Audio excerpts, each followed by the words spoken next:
This call is now being recorded. Hello बच्चा, जैसे कि आपको पता है लास्ट क्लास में हम सेकंड चैप्टर कर रहे थे, वही करेंगे।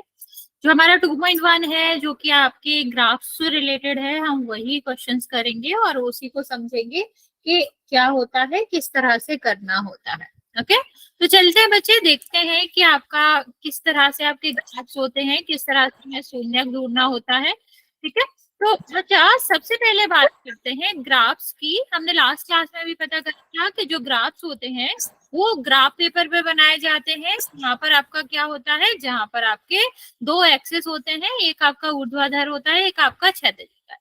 जो क्षैतिज वाला होता है बच्चा, उसको हम क्या कहते हैं, उसको हम एक्स एक्सेस कहते हैं। और जो आपका ऊर्ध्वाधर वाला रहता है उसको हम क्या कहते हैं, वाई एक्सेस कहते हैं। ठीक है, तो हम क्या करते हैं, यहाँ पर दो एक्सिस होते हैं और ये जो जहां पर मिलते हैं वो क्या होते हैं, मूल बिंदु होते हैं।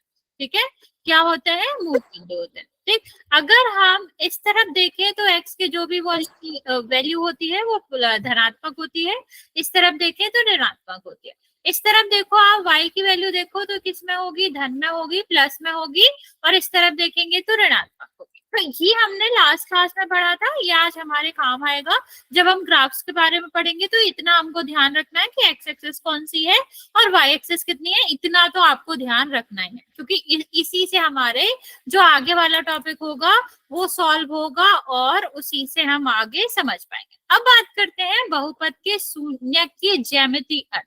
ज्यामिति का मतलब होता है, फिगर से देखेंगे हम, इस चित्र से समझेंगे। और शून्य का क्या मतलब, बचा कुछ पूछना चाह रहे हो? Yes ma'am. बोलो मैम, जब वो एक्स अक्ष और वाई अक्ष होता है ना, उसमें है ना 4 में डिवाइड होता है ना। हाँ होता है, इस तरह होता है बच्चा। लेकिन उसमें ये नहीं पता है कि फर्स्ट कौन सा, सेकंड कौन सा, थर्ड कौन सा, फोर्थ कौन सा है। अच्छा, वैसे यहाँ पर जरूरत नहीं थी, वो हम निर्देशांक बताते तब बताते, लेकिन मैं आपको बता देती। ये हमेशा इस तरफ से चलता है। ये पहला वाला होता है चतुर्थांश, ये दूसरा वाला होता है, ये तीसरा वाला होता है और ये चौथा वाला। तो जब हम निर्देशांक कराएंगे आपको तो इसके डिटेल में बताएंगे। अभी सिर्फ हमें ग्राफ के लिए एक्स वाई एक्सिस का पता होना जरूरी है, इसलिए हमने आपको बताया। लेकिन हमने आपको बता दिया हमेशा कैसे चलते हैं, जो क्लॉक होती है ना, घड़ी होती है, उसके उल्टे चलते हैं, फर्स्ट सेकेंड थर्ड। ओके, चलो देखते हैं। अभी हमें शून्यक का मतलब समझा देते हैं हम आपको। शून्यक का क्या मतलब होता है बच्चा, x की वह वैल्यू, मतलब चर का वह मान जिसको अगर हम बहुपद में रखें तो बहुपद का मान कितना हो जाए, 0 हो जाए, उसको हम क्या कहते हैं, शून्यक कहते हैं। अब शून्यक हमने पहले भी निकालना सीखे हैं, जब हम अभी लास्ट टॉपिक की कर रहे थे उसमें शून्यक निकालना ही था मध्य पद विभाजन विधि से। लेकिन अगर हमें सिर्फ ये बताना है कितने शून्यक हैं, कितने नहीं है, कौन सा है, तो हम ये ग्राफ देख के भी बता सकते हैं। तो बच्चों हमें पता है बहुपद आपके बहुत सारे प्रकार के होते हैं, अगर पद के आधार पे देखें या फिर घात के आधार पे देखें। पहला क्या होता है, रैखिक होता है। दूसरा क्या होता है आपका, द्विघात होता है। और तीसरा क्या होता है, त्रिपद। तो बेसिकली हमारे सिलेबस में रैखिक और द्विघात ही है, तो हम इतना ही समझेंगे। और भी जो भी बहुपद होते हैं जिनमें 2 से ज्यादा शून्यक होते हैं, 3 4 5, जो कि आपके त्रिघात, 4 घात, 5 घात है, उन सब के बारे में भी थोड़ा थोड़ा समझेंगे। लेकिन रैखिक और द्विघात के बारे में हम अच्छे से समझेंगे। अब बात आती है कि हम ये जो ग्राफ कर रहे हैं, ग्राफ से क्या हम शून्यकों की संख्या बता सकते हैं? तो बिल्कुल बता सकते हैं बच्चा, तभी तो हम कर रहे हैं। ठीक है, तो हाँ, ग्राफ की सहायता से शून्यकों की संख्या बताई जा सकती है। तो बच्चा देखते हैं कैसे बताते हैं। तो हमने आपसे क्या कहा कि हम डिटेल में कौन कौन सा करेंगे, एक तो रैखिक वाला करेंगे और दूसरा हम किसका करेंगे, दूसरा हम करेंगे द्विघात का। तो रैखिक वाला पहले करते हैं बच्चा। गुड इवनिंग बच्चे। तो रैखिक वाला हम क्या करेंगे, रैखिक वाला पहले करेंगे। रैखिक का जो मानक रूप होता है, क्या होता है, रैखिक का जो मानक रूप होता है वो क्या होता है, ax+1। आपको पता भी होगा रैखिक बहुपद का क्या मतलब होता है, वो बहुपद जिसमें चर की अधिकतम घात क्या हो, चर की अधिकतम घात 1 हो। ठीक है, क्या हो, चर की अधिकतम घात 1 हो, तो वो क्या कहलाता है, रैखिक कहलाता है। अब ये इसका मानक रूप है, क्यों? क्योंकि यहाँ पर ए और बी की जगह पर हम कुछ भी रख सकते हैं, बस ए का मान 0 नहीं होना चाहिए और बी का मान कुछ भी हो सकता है, 0 भी हो सकता है, नहीं भी हो सकता। ए का मान 0 क्यों नहीं होना चाहिए बच्चा? क्योंकि अगर ए का मान 0 हो गया तो वो क्या करेगा, वो x से गुणा होगा और पूरा का पूरा अधिकतम घात वाला पद ही 0 हो जाएगा, अधिकतम घात ही चली जाएगी। तो जब x बराबर 1 पावर ही नहीं है तो क्या वो रैखिक बहुपद कहलाएगा? नहीं कहलाएगा। तो हम यहाँ पर देखेंगे, अगर हमें x की अधिकतम घात 1 चाहिए तो a कभी भी 0 नहीं होना चाहिए और इसका मानक रूप क्या हो जाएगा, ax प्लस b हो जाएगा। b कुछ भी हो सकता है, 1 2 3 4 0 ऋणात्मक कुछ भी हो सकता है। ठीक है, अब आगे बात करते हैं बच्चे, यहाँ से हम क्या समझना चाह रहे हैं, यहाँ से हम ये समझना चाह रहे हैं कि ये आपका अगर हमारी अधिकतम घात 1 है तो ये रैखिक बहुपद है और रैखिक बहुपद का जो भी क्या होता है, जो ग्राफ बनता है, क्या बनता है, ग्राफ बनता है, रेखा बनती है, मतलब ग्राफ जो बनता है वो किस रूप में होता है, रेखा के रूप में होता है। किस रूप में होता है बच्चा, रेखा के रूप में होता है। तो यहाँ पर आप साफ साफ देख सकते हो कि जब हमने इस रैखिक बहुपद का क्या बनाया, इसको ग्राफ पर प्लॉट किया, ग्राफ पर बनाया, तो ये किस रूप में बना, ग्राफ, ये आपकी रेखा के रूप में बनेगा। ओके, तो रेखा आपकी कैसी हो सकती है, किसी भी तरह से हो सकती है। बस ये क्वेश्चन यहाँ से ये भी आ सकता है कि बताओ रैखिक बहुपद का ग्राफ किस आकृति का होता है, तो आपका आंसर क्या होना चाहिए, सरल रेखा। ठीक, अब आगे बात करते हैं, ये ठीक है, लेकिन हम इससे पता कैसे करेंगे शून्यकों की संख्या। हमने ये देख लिया कि इसका ग्राफ कैसे बनता है, कैसे नहीं बनता, लेकिन इससे हमारे ओरिजिनल प्रश्न का क्या लेना देना है कि कैसे ही करेंगे। ठीक है, तो बच्चा यहाँ पर मेन इंपॉर्टेंट चीज जो हमने आपको अक्षों के बारे में बताया था वही आपको समझना है। एक्स अक्ष आप सब समझते हैं, तो बच्चे इस एक्स अक्ष से ही हम शून्यकों की संख्या बता सकते हैं। कैसे बता सकते हैं कि बहुपद का जो ग्राफ होता है, ठीक है, जरूरी नहीं है अभी रैखिक बहुपद है तो उसका सरल रेखा होती है। ठीक, अगर हम आगे चलेंगे जो आपका द्विपद होगा, द्विघात होगा, त्रिघात होगा या और भी बहुपद होंगे, उनके अलग अलग होते हैं। तो ये चीज हमेशा सबके लिए लागू होगी। जब भी आपको ग्राफ देखकर शून्यकों की संख्या बतानी है तो एक चीज याद रखिएगा, बहुपद का ग्राफ जितनी बार एक्स अक्ष को काटता है, प्रतिच्छेद करता है या टच करता है, ठीक है, उतने ही शून्यकों की संख्या होती है।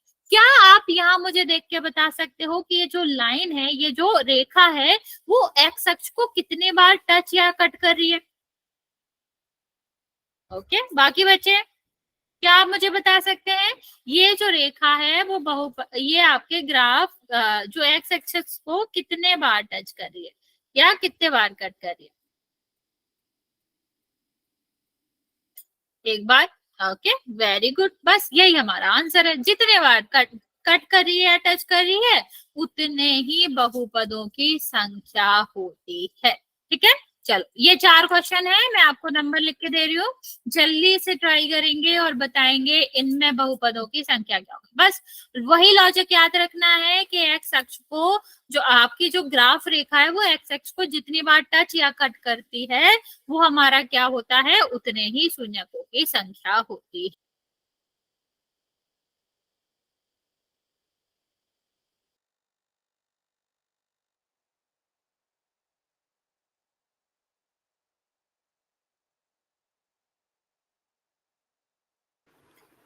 Okay okay okay,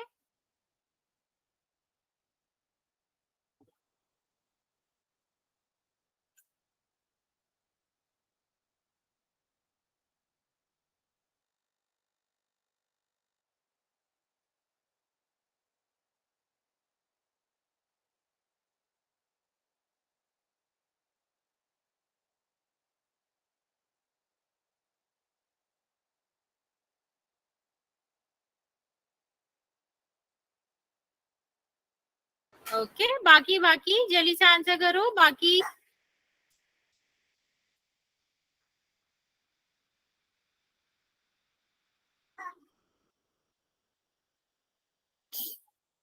okay okay,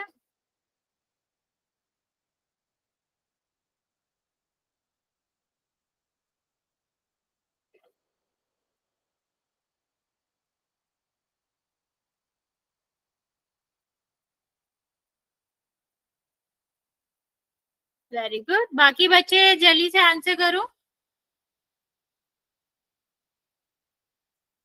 चलो देखते हैं क्या आएगा। सबसे पहले हम देख लेते हैं पहला वाला। देखो क्या है, ये आपका एक्स एक्सिस है, ये आपकी ग्राफ रेखा। कितने बार टच करिए? एक बार। शून्यकों की संख्या क्या होगी? एक। यहाँ पर देखो कितने बार टच करिए? एक बार। शून्यकों की संख्या क्या होगी? एक।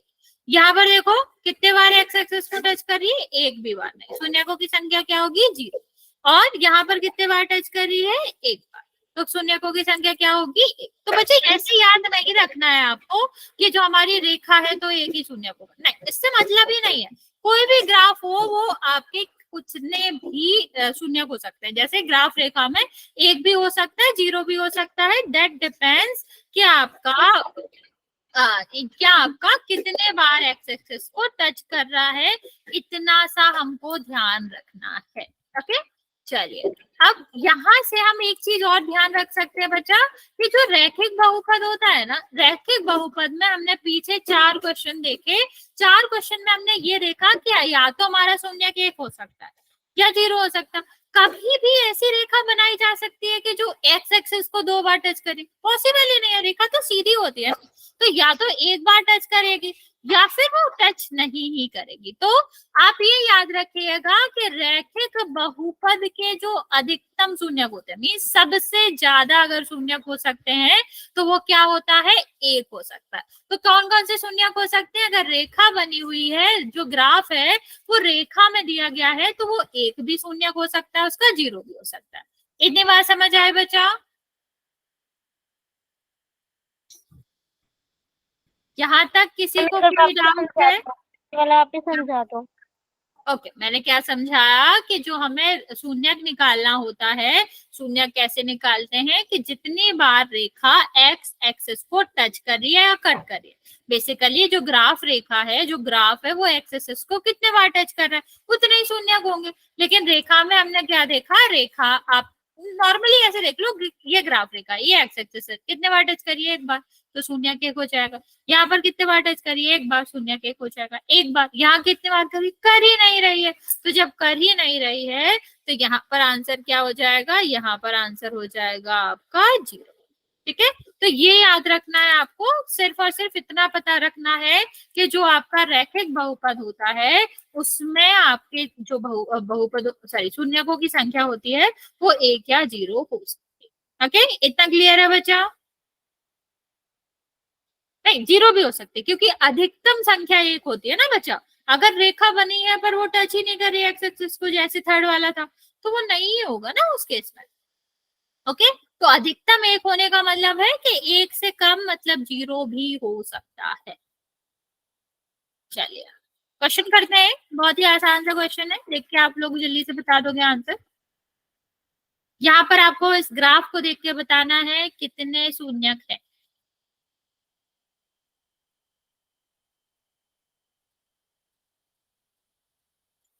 मैम पोल में करना है क्या ये? क्या पोल में करना है? और आपका पोल लॉन्च हो रहा है बच्चे, मतलब लॉन्च हो गया है आपका। रिजल्ट थोड़ी देर में दिखेगा, वो ऑन हो रहा मैम विजिबल कर दो आंसर। है। बच्चा कर दिया है वो, बस 1 सेकंड वेट कर लो, हो रहा है।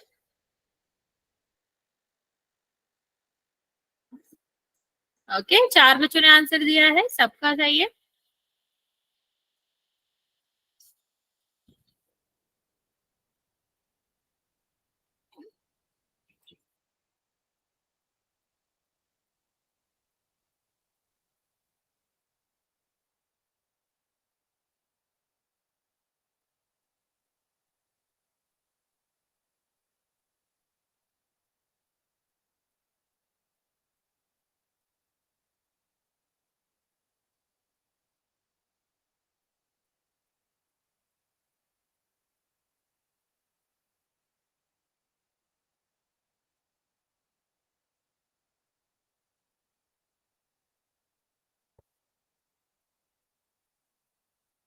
ओके, बाकी बच्चा जल्दी से आंसर करो। 3 बच्चे और बचे हुए आंसर करने को।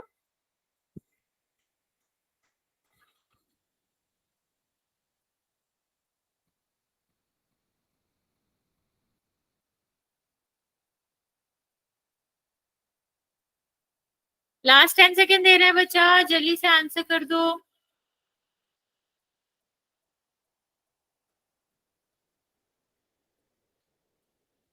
चलिए 5 4 3 2 और 1।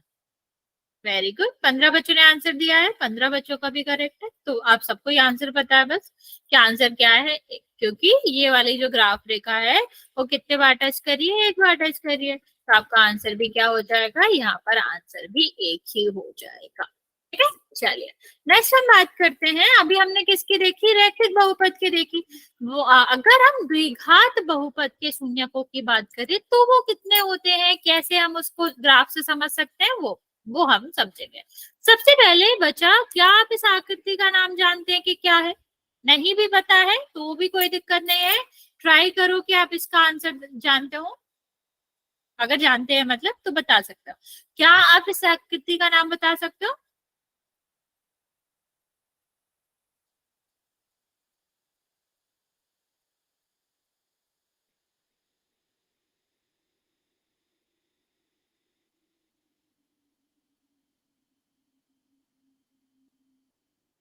ओके नहीं बचा, इसको यू शेप नहीं कहते हैं, इसको हम कहते हैं परवलय। यू तो बचा ऐसे होता है ना, ये यू आकार इस तरह से होता है, लेकिन ये तो यू नहीं है, इसको हम परवलय कहते हैं या फिर हम कहते हैं पैराबोला। ये एक तरह का वक्र होता है, वक्र जैसी आकृति है, जिसका नाम क्या होता है, परवलय या फिर पैराबोला होता है, जैसे कि इंग्लिश या हिंदी में कहना। ठीक है, अभी बात यह है कि हमें इस आकृति का नाम तुम्हें क्यों बता रहे हैं, क्योंकि बचा यहाँ आकृति का नाम हम इसीलिए बता रहे हैं क्योंकि जब हम द्विघात बहुपद के ग्राफ की बात करेंगे तो इसका ग्राफ इसी तरह बनता है। तो देख लेते हैं। सबसे पहले अगर हम द्विघात बहुपद के मानक रूप की बात करें तो मानक रूप क्या होता है, ये आपका ax² plus bx plus c, जहां पर a कभी भी जीरो नहीं हो सकता, ऋणात्मक हो सकता है, धनात्मक हो सकता है, पर जीरो नहीं हो सकता। क्यों? क्योंकि द्विघात बहुपद का मतलब ही है कि सबसे बड़ी जो घात है वो 2 होनी चाहिए। अभी उसको ही जीरो कर देंगे तो घात ही खत्म हो जाएगी, तो फिर वो रैखिक बन जाएगा। ठीक है, तो आपका ए जीरो नहीं हो सकता, बी और सी जीरो हो सकता है, उससे कोई भी फर्क नहीं पड़ता।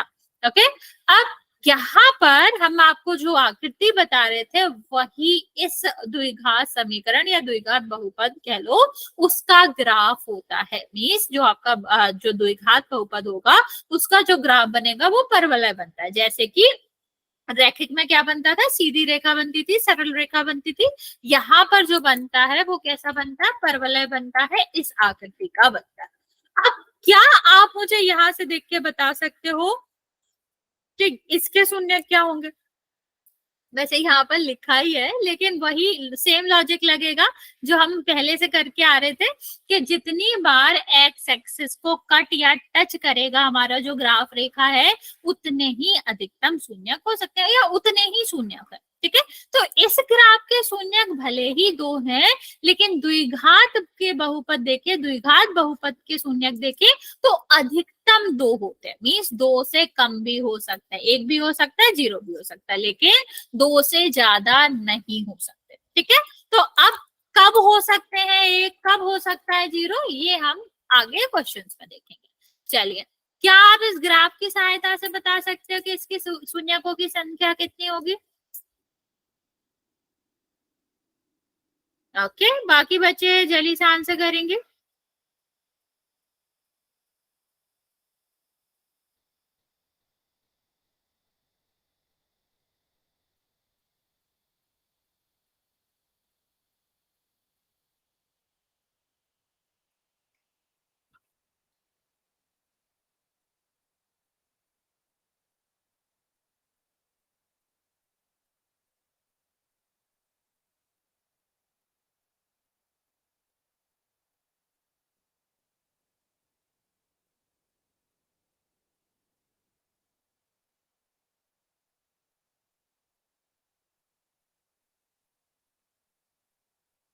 ओके, चलो देखते हैं।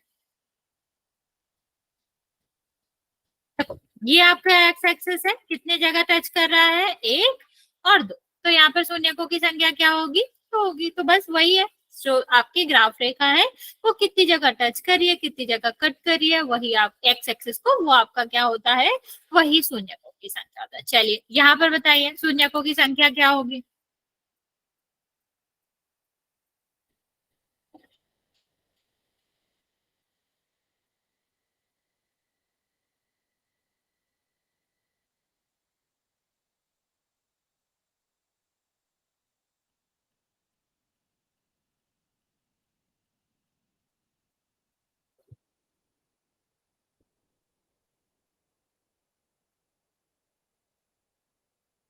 Okay okay, very good.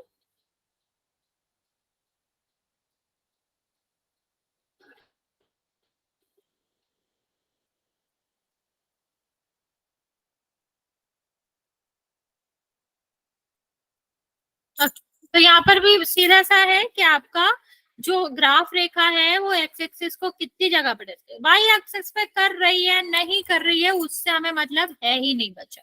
ठीक है, तो एक्स एक्सिस में कितनी जगह टच करिए, एक जगह टच करिए, कट करिए, टच करिए, एक ही बात होती है। तो यहाँ पर शून्यकों की संख्या क्या हो जाएगी, एक। चलो यहाँ पर बताओ।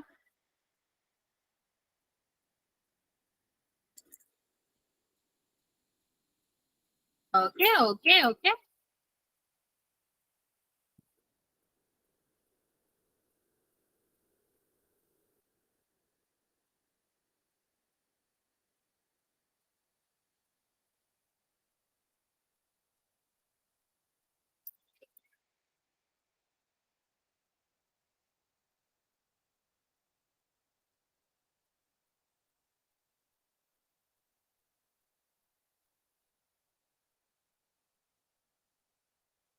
ओके, इसका आंसर क्या हो जाएगा, जीरो, क्योंकि ये तो आपका एक्स एक्सिस पर टच कर ही नहीं रहे।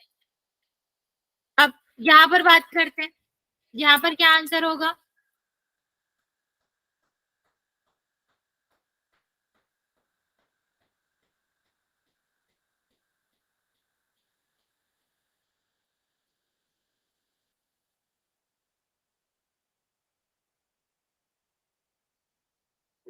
ओके, यहाँ पर भी आंसर जीरो होगा, बेसिकली ये तो वही क्वेश्चन है।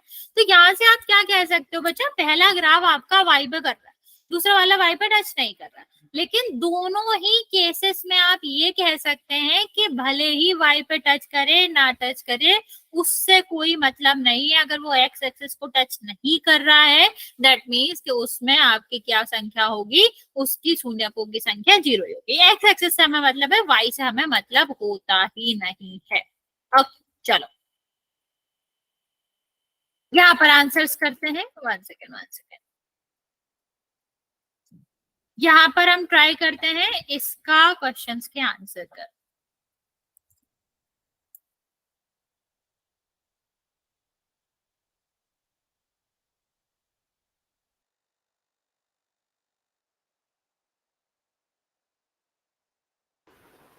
नहीं नहीं बच्चा, दो दो दो दो नहीं है, फिर से देखो डेफिनेशन पे फोकस करो। ये आंसर नहीं है, हर जगह पे दो नहीं होगा। मैंने क्या कहा कि किस आकार का है उससे मतलब नहीं है, हमको पहले देखना होता है एक्स एक्सिस को कितनी बार कट या टच कर, वही आपके शून्यकों की संख्या होगा। आकृति से कोई लेना देना नहीं है।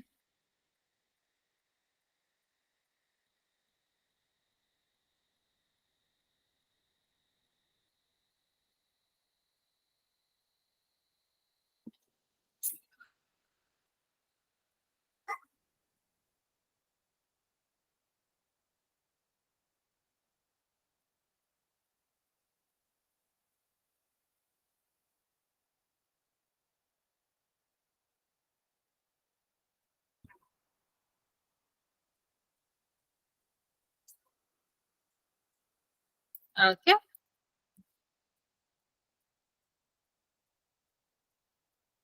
क्या देखो, ये कितने बार टच कर रहा है, कट कर रहा है दो बार, तो शून्यकों की संख्या क्या हो जाएगी, दो। यहाँ पर देखो, शून्य यहाँ पर कितनी बार कट कर रहा है, दो बार, शून्यकों की संख्या क्या हो जाएगी, दो। यहाँ पर देखो आपकी कितने बार टच कर रहा है, एक बार, शून्यकों की संख्या क्या हो जाएगी, एक। यहाँ पर एक्स एक्सिस कौन सी है, ये है, कितने बार टच कर रहा है, एक बार, तो शून्यकों की संख्या क्या हो जाएगी, एक। तो बच्चे हमें इससे कोई लेना देना नहीं है किस तरह का फिगर है किस तरह का नहीं है, हम इतने ऊपर जाएंगे किसी भी तरह का बना होगा ये हमारा कंसर्न है ही नहीं। अगर अधिकतम पूछे तो है, ठीक है, रैखिक बना है तो उसमें अधिकतम एक ही शून्यक हो सकता है, अगर वो वक्र है मतलब परवलय है तो दो हो सकता है, तभी हमें देखना है जब हमसे नॉर्मली क्वेश्चन पूछा जाए कि बताओ द्विघात बहुपद में कितने शून्य हो सकते हैं, तो अधिकतम दो हो सकता है। लेकिन अगर हमें ग्राफ दिया गया तो हमें इस पे फोकस नहीं करना, हम सिर्फ क्या देखेंगे कि ग्राफ जो है वो हमारे एक्स एक्सिस को कितनी बार टच या कट कर, वही हमारा क्या होगा, आंसर होगा। ओके, चलिए यहाँ पर आंसर करो।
Okay, very good.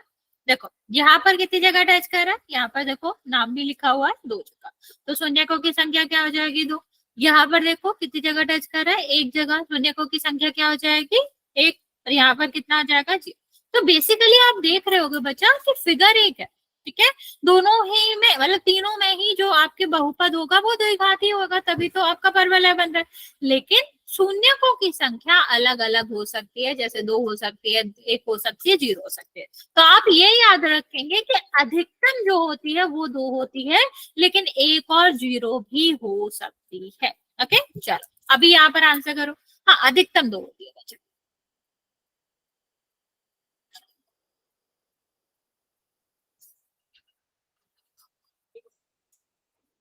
ओके, दोनों का आंसर करेंगे।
ओके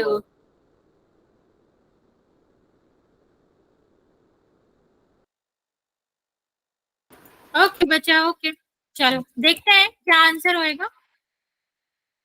यहाँ पर तो एक्स एक्सिस को टच ही नहीं कर रहा, तो यहाँ पर कितना हो जाएगा, जीरो। और यहाँ पर क्या हो जाएगा, यहाँ पर आपका टच कर रहा है कितनी जगह, तीन जगह, तो यहाँ पर शून्यकों की संख्या कितनी हो जाएगी, तीस। ओके, चलो यहाँ पर आंसर करो फिर क्वेश्चंस करते हैं।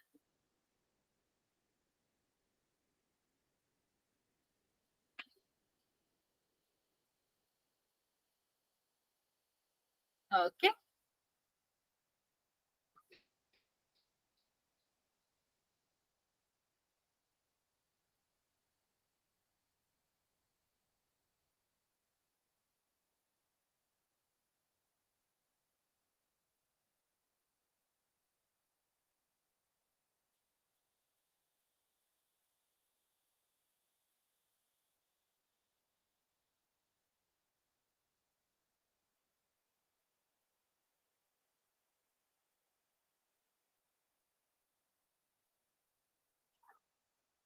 Okay okay okay, very good.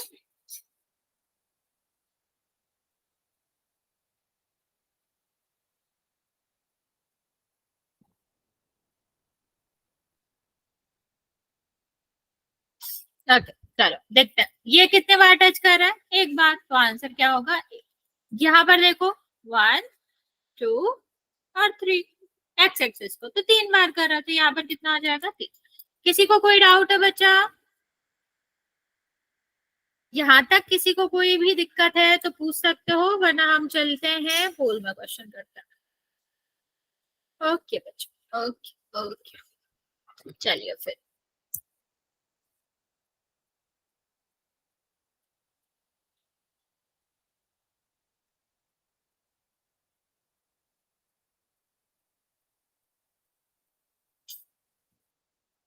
आसान सा क्वेश्चन है, जल्दी से आंसर करेंगे।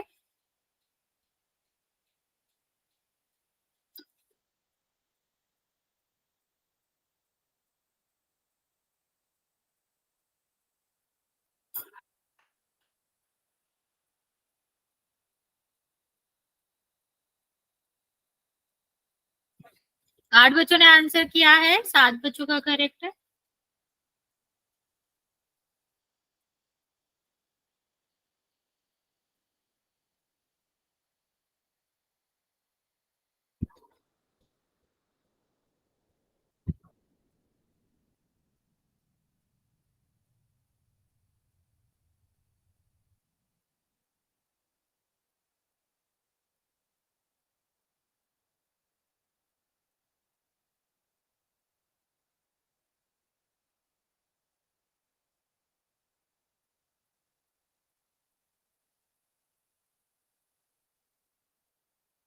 ओके, 11 बच्चों ने आंसर दिया है, अभी भी 3 बच्चे बचे हुए। बच्चा जल्दी से आंसर करेंगे।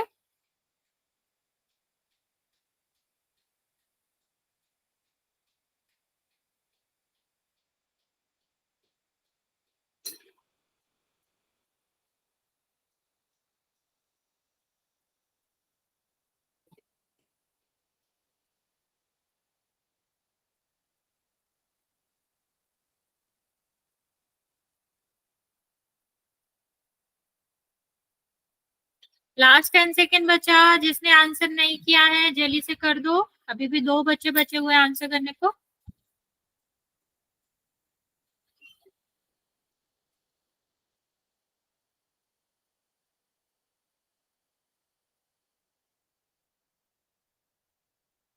ओके, 5 4 3 2 1। 12 बच्चों ने आंसर किया है, 10 बच्चों का करेक्ट है, 2 बच्चों का गलत है। बच्चा ये तो सीधा सीधा सा था, इससे क्या फर्क पड़ता है कहाँ कट कर रहा है। एक्स एक्सेस पे ये ग्राफ 2 जगह टच कर रहा है, 2 जगह कट कर रहा है, तो आंसर कितना होना चाहिए था? आंसर आपका 2 होना चाहिए था। ठीक है, चलिए, हाँ सी आंसर होगा। गलती से हो गया था मुझसे, एक कोई गलती बात से हो गया। नहीं, कोई बात नहीं। ओके चलो, इसका आंसर करेंगे, सेम पोल में आंसर करना है।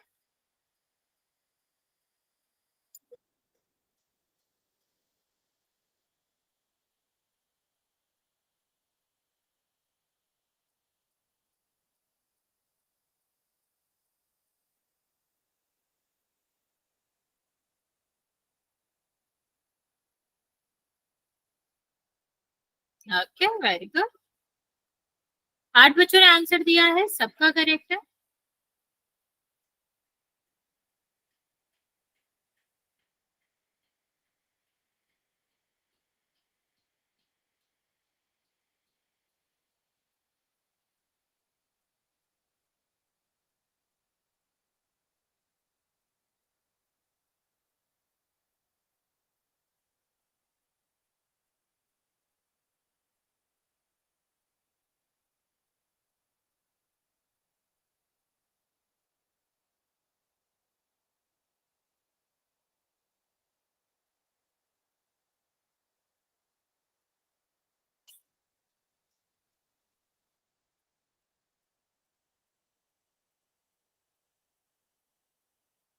ओके, 9 बच्चों ने आंसर दिया है, सबका करेक्ट है। बाकी बच्चे जल्दी से आंसर करो, अभी भी 5 बच्चे बचे हुए आंसर करने को।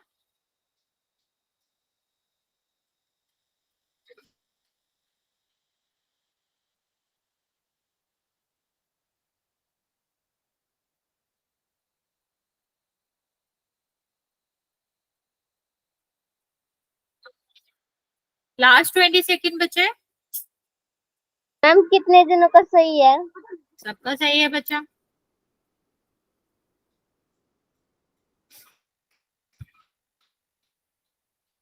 तीन बच्चे बचे हुए हैं बच्चा, मैं 20 सेकेंड और दे रही हूँ, फिर काउंट करना स्टार्ट करना।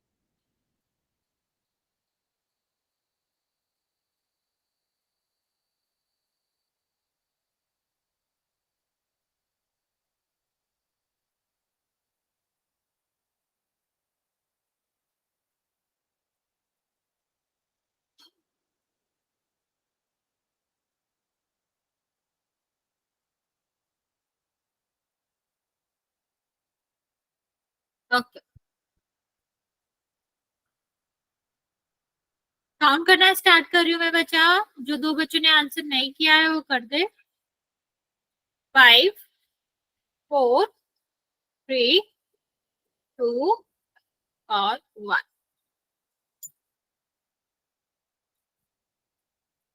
12 बच्चों ने आंसर दिया है, सबका ही करेक्ट है। आप देख भी पा रहे होगे कि ये जो ग्राफ है वो कहीं भी टच नहीं कर रहा है एक्स एक्सिस को। इसका मतलब है क्या हो जाएगा, इसका मतलब है शून्यकों की जो संख्या है वो आपकी जी।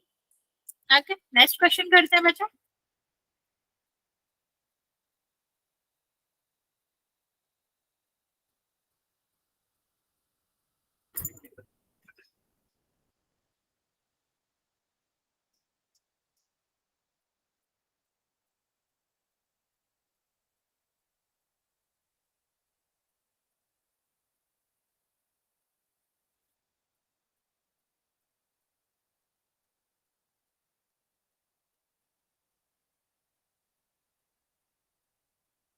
4 बच्चों ने आंसर दिया है, सबका करेक्ट है।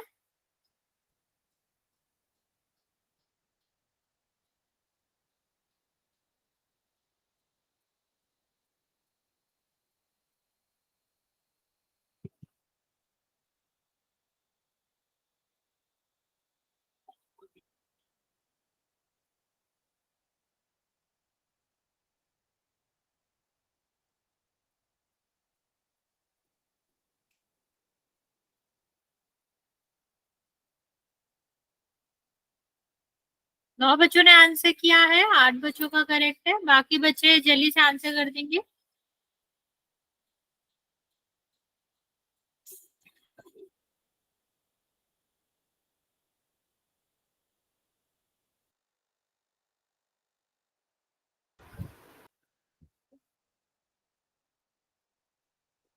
बच्चा जल्दी से आंसर कर दो।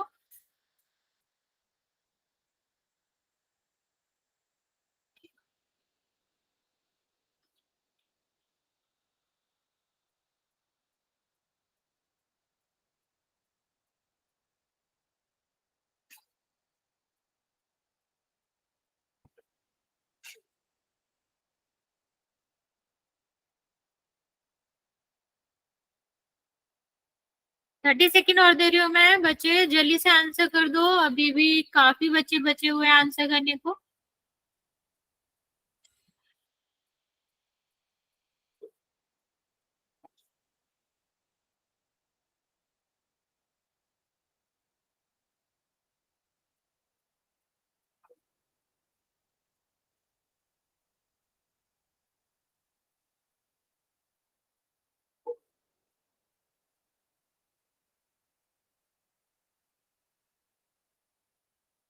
बच्चे 4 बच्चे बचे हुए हैं, जल्दी से आंसर कर दो इसका।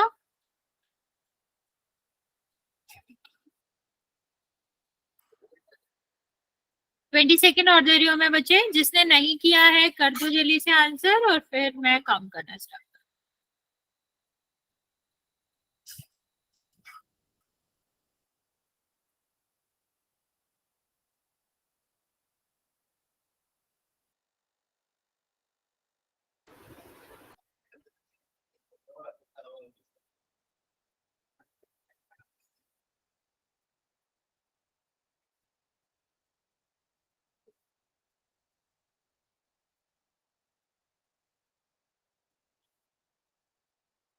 चलिए 5 4 3 2 1।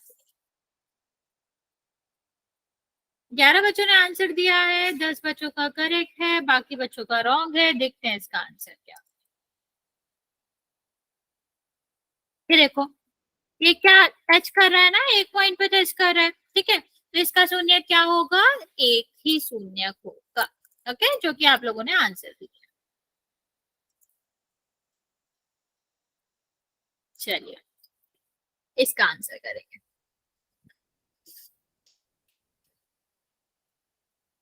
मैम मुझे लगता है कि मेरे वाला फोन दिखा रहा है, जैसा कि क्वेश्चन दिखा रहा है ये तो। क्या दिखा रहा था? मैम वो साइकिल वाला क्वेश्चन दिखा रहे हैं, आगे दिखाई नहीं रहा।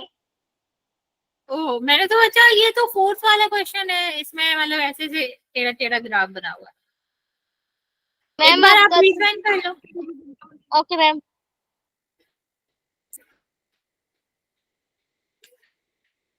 Okay, very good. 5 बच्चों ने आंसर दिया है, सबका करेक्ट है। 6 बच्चों ने।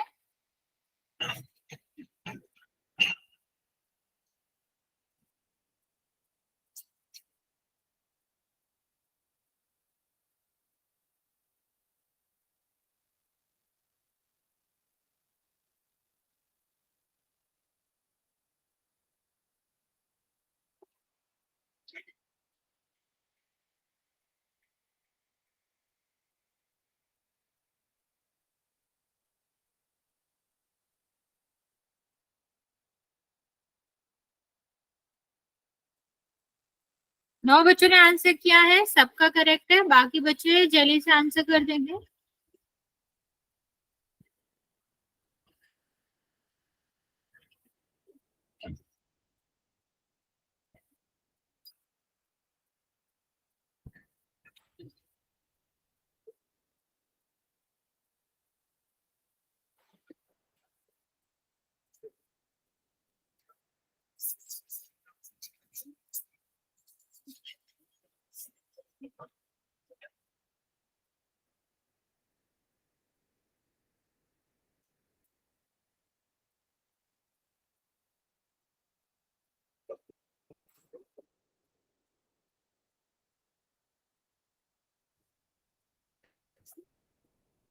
बच्चे लास्ट 20 सेकेंड दे रहे हैं हम आपको।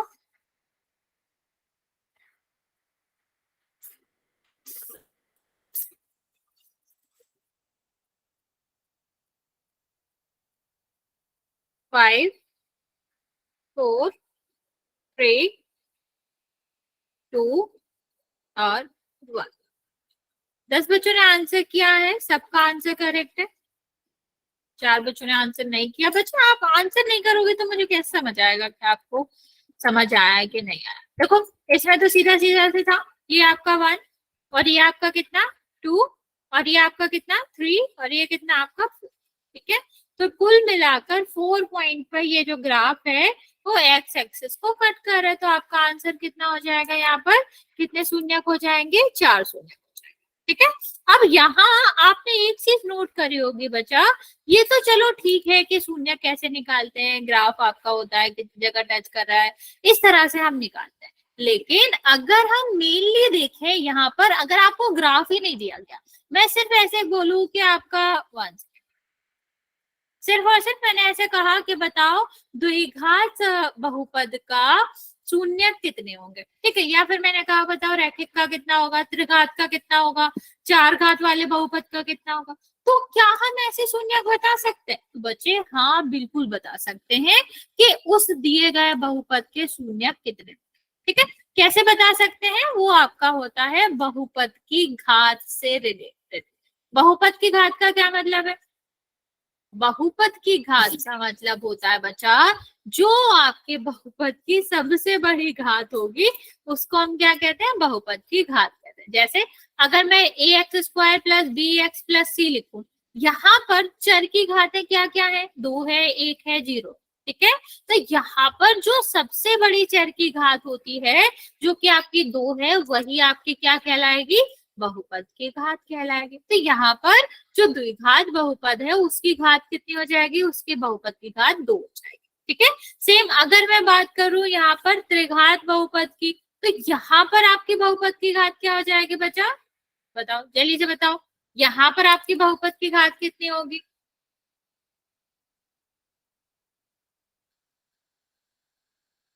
जल्दी से ट्राई करो बच्चा, कितना होगा बहुपद की घात। बहुपद की घात का सीधा सीधा मतलब है जो हमारा बहुपद दिया गया है उसमें जो चर आ रहा है उसकी सबसे बड़ी घात ही बहुपद की घात कहलाती है।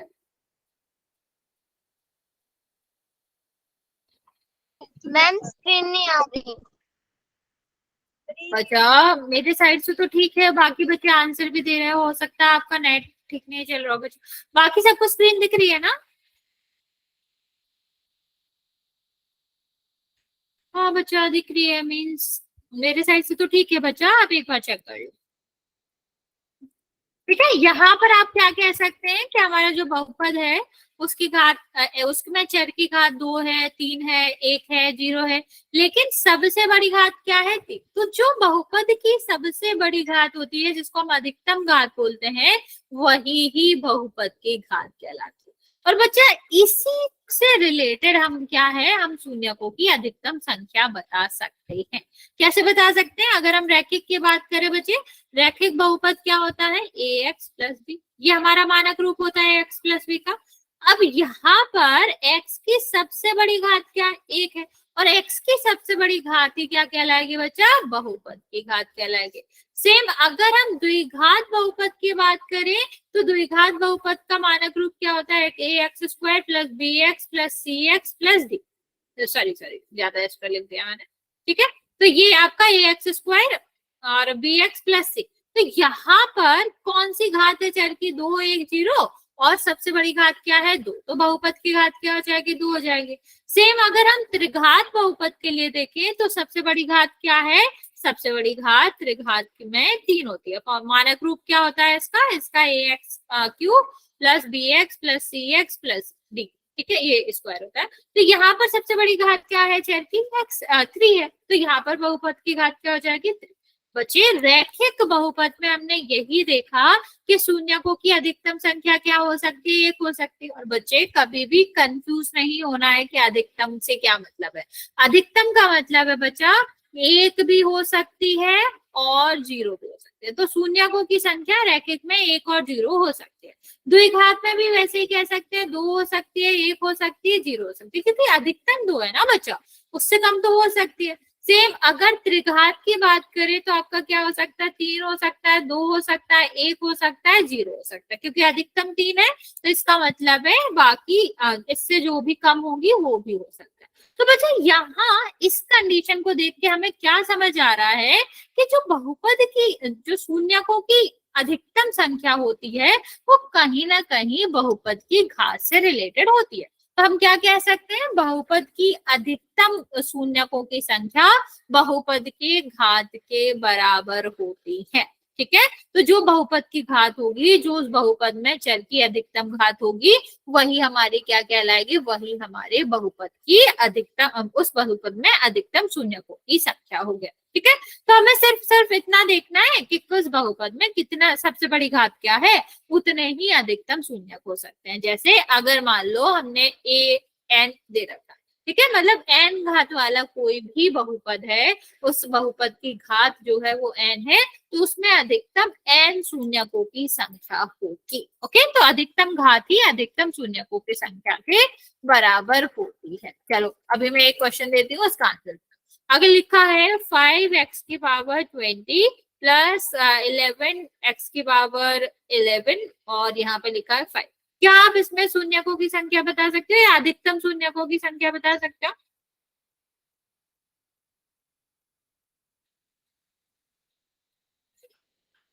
ओके, चलो ट्राई करो जल्दी से।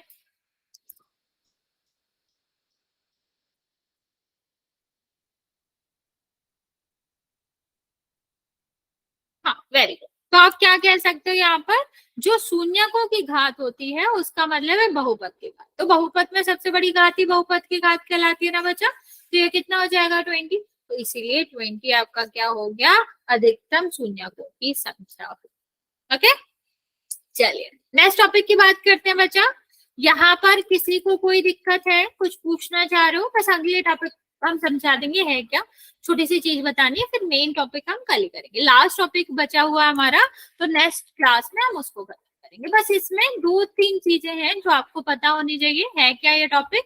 द्विघात बहुपद के शून्यकों और गुणांकों की में संबंध, जो कि आपका एक्सरसाइज 2.2 था, वही ये है। मतलब जो आपके एनसीईआरटी में 2.2 है वही उसी से रिलेटेड है।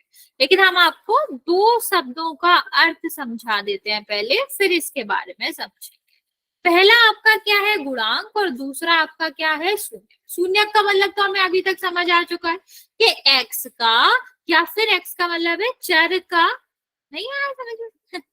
चर का वह मान जिसको अगर हम किसी बहुपद में रख दें, ठीक है, चर का वह मान जिसको अगर हम किसी भी बहुपद में रख दें तो उस बहुपद का मान कितना हो जाए, 0। ठीक है, तो मतलब बहुपद में बहुत सारी चीजें होती है। मान लो ये वाला बहुपद है, ठीक, तो x में, x की जगह पर हम ऐसा संख्यात्मक मान रख दें जिससे हमारा पूरा का पूरा बहुपद 0 के बराबर आ जाए, तो वो क्या कहलाएगा, वो x का मान आपका बहुपद का शून्य कहलाएगा। ठीक है, ये शून्य का मतलब होता है। और गुणांक का क्या मतलब होता है बच्चा? गुणांक कह लो, संख्यात्मक गुणांक कह लो, एक ही बात होती है। तो जैसे इसका नाम है गुणांक, मीन्स गुणा के रूप में, ठीक है, जो कि गुणा में हो उसे हम गुणांक कहते हैं। मान लो यहाँ पर ax² plus bx plus c दे रखा है, और मैंने पूछा बताओ x² का गुणांक क्या है, तो आप यहाँ पर क्या बताओगे? x² के गुणांक का क्या मतलब है? x² के साथ जो गुणा में हो, जो कि आपका क्या है, 2 है, तो यहाँ पर आंसर कितना हो जाएगा, 2। सेम अगर हम x के गुणांक की बात करें तो मतलब क्या है, x के साथ जो भी संख्या गुणा में है वो आपका क्या कहलाता है, गुणांक कहलाता है। तो ये कितना हो जाएगा, यहाँ पर b हो जाएगा, ए है बच्चा ये। ठीक है, नेक्स्ट अगर हम बात करें यहाँ पर अचर के बारे में बात करें, मतलब अचर पद क्या है, तो आपका क्या आंसर होएगा, सी। जो अचर है जहां पर कोई भी चर नहीं है वो हमारा क्या कहलाता है, वो आपका अचर पद कहलाता है। तो ये वाली चीजें समझ आगे बचा, इसका हम यूज करेंगे क्योंकि आपको पता भी होगा इससे रिलेटेड हम फॉर्मूला भी यूज करते हैं 2.2 में। तो हम ये दोनों का यूज करेंगे कि क्या, कैसे शून्यक निकालते हैं, कैसे हम उसको गुणांक में संबंध बताते हैं। यहाँ तक किसी को कोई डाउट है तो पूछ सकते हो, वरना फिर बचा आज यहाँ तक रहने देते हैं। ये वाला टॉपिक फिर हम अगली क्लास में करेंगे। ओके।